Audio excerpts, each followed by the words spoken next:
A band. Imagine me with the band. I'd been a single act for a long time, my whole life. Now I have to be a band. I called my nephew Brian, who at this point was the bass player for Louise Mandrell. I asked him what he thought I should do. He said he thought he could put a good band together for me, but he needed to know how much money he could offer to the players. Well, Philip Morris was only paying $3,000 for 3 weeks plus all of our expenses. That meant food, airfare, hotel, everything. No wonder it all fell into John's lap. No one else would touch this deal with a 10-foot pole. $1,000 per week plus expenses for a trip into Eastern Europe was not enough to hire a wino to go. John thought if we took the deal and really did a series of great shows, that we would wake up the record labels and get a recording deal. I called Brian and said I would give the $3,000 to him as band leader, and he could divide it up among whomever he could get to play in the band. I had no money, but I wanted some good players.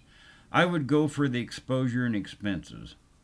Brian would be in charge of rehearsals, and John and I and Brian would outline the history of country music into 3-song medleys by famous stars: the Carter Family, Johnny Cash, Merle Haggard, Eddie Arnold, Hank Sr., and on up the musical ladder to 1985 and Mountain John music.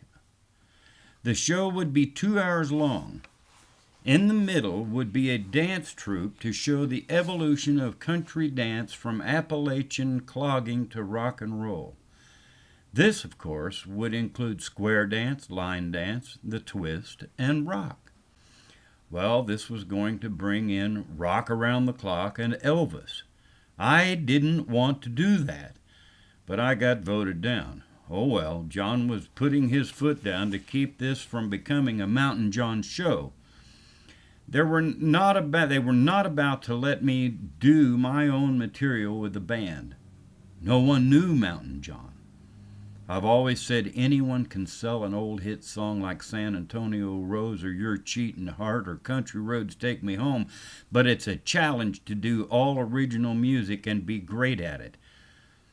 John didn't have enough confidence in us to allow that to take place. He was assured of success if he stuck with standard hits and gave me that last 20 minutes to be myself.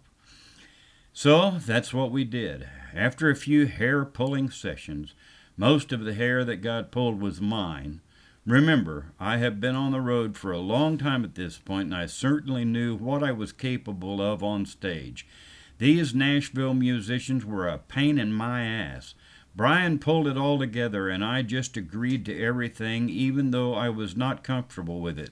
I have always had a problem with tunnel vision and closed minds, especially minds that are closed to what I want to do with my own career. This was Nashville, and all of a sudden I was not conforming to the standards. Did I say that? Isn't that what they threw Buddy Holly and Elvis off the stage at the Grand Ole Opry for?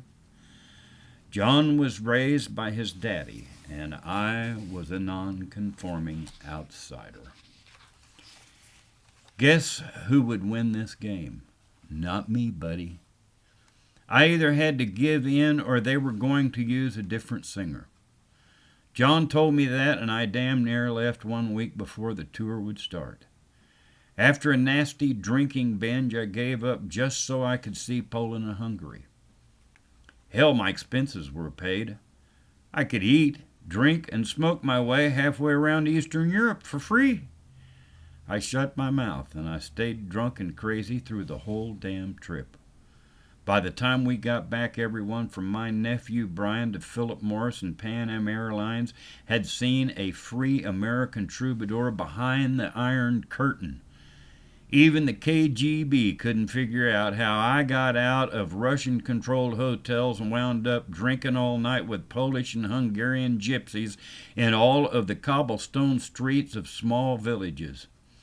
I was born free and I will die free. I'm not worried about ruining my career. I only want to sing my song, tell my story, recite my poetry, have fun, and make people happy. I want to see the world and gaze into the eyes of love every chance I get. We made it there and back home, and I will never get myself involved in a trip like that again.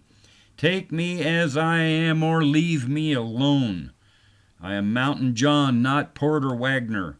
I am proud of what I write and the freedom my life represents. Unfortunately, the conforming, politically correct society we now live in would lock people like me up and throw away the key if they had their way.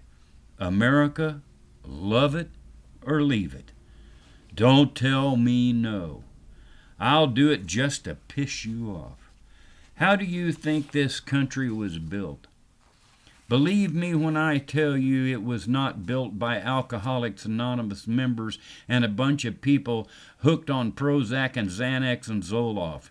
They spend way too much time climbing the ladder of success through the corporate structured, greedy, money-hungry world of today. My great-great-grandfather probably would have shot Bill Gates. No one needs that much. The devil gives you what you want. God only gives you what you need. All I need is the freedom I was promised by being born in America. A few funny things happened along the trip. One of those things was exceptionally crazy.